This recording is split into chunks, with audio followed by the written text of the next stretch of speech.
அண்மை செய்தி.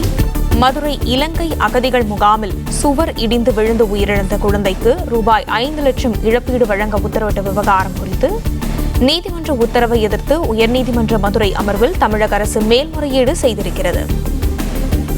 இதை பற்றின மேலும் விவரங்களை எமது செய்தியாளர் சந்திரன் வழங்க கேட்கலாம். சந்திரன், வணக்கம். விவரங்கள் என்ன பகிரலாம்? அகதிகள் முகாமில் சுவரில் விழுந்து விழுந்த குழந்தைக்கு 5 லட்சம் ரூபாய் இழப்பீடு வாங்க தனி நீதிபதி உத்தரவை ஏற்று அரசு தரப்பில் மேல்முறையீடு செய்யப்பட்டது.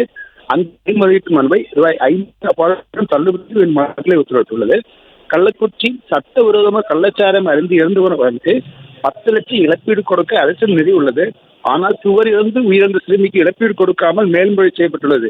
இதுக்கு அரசுக்கு வெட்கக்கேடானவர் நீதிபதிகள் கருத்து தெரிவித்துள்ளனர். எவ்வாறு இந்த வழக்கில் மேல்முறை செய்து எனவும் நீதிபதிகள் கேள்வி எழுப்பியுள்ளனர். மதுரை திருவாரூர் அகதிகள் முகாம் சேர்ந்த அதிபதி செல்வம் மதுரைகளை அமர்வு ஒரு மனு தாக்கல் செய்தார். அதில் என்ன பயனது மகள் சரண்யா 6ஆம் படித்து வந்தார். கடந்த 2014 வீட்டில் சுவரிடிந்து வந்தார். சரண்யா உயிரிழந்தார். அதற்காக 10 இழப்பீடு வழங்க வேண்டும் கொண்டார். இந்த வழக்கை விசாரித்த தனி நீதிபதி சிறுமி உயிரிழப்பு காரணமான சுவரை கட்டி கொடுத்த அரசுதான், இதற்கு அரசு தான் முழு பொறுப்பேற்பு என கூறி ரூபாய் 5 லட்சம் அபாரம் வழங்கி உத்தரவிட்டார். இந்த நிலையில் சிறுமிக்கு 5 லட்சம் இழப்பீடு வழங்குவது குறித்து தனி உத்தரவு தலைவிக்கு கோரி அரசு தரப்பில் மேல்முறையீடு தாக்கல் செய்யப்பட்டது.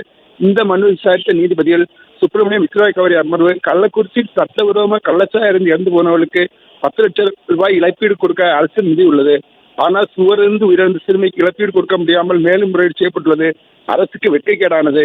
எவ்வாறு இந்த வழக்கில் மேல்முறை செய்ய என கேள்வி எழுப்பிய நீதிபதிகள் அரசின் மனுவை தள்ளுபடி செய்து மேல்முறையாக அரசு அதிகாரிக்கு ரூபாய் 50,000 அபராதம் விதித்து உத்தரவிட்டுள்ளனர்.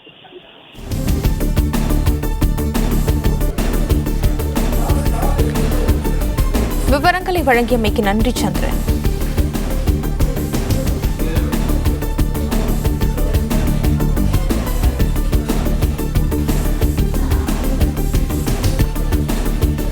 மதுரை இலங்கை அகதிகள் முகாமில் சுவர் இடிந்து விழுந்து உயிரிழந்த குழந்தைக்கு ரூபாய் 5 லட்சம் இழப்பீடு வழங்க உத்தரவிட்ட விவகாரம் தொடர்பாக நீதிமன்ற உத்தரவை எதிர்த்து உயர்நீதிமன்ற மதுரை அமர்வில் தமிழக அரசு மேல்முறையீடு செய்திருந்தது.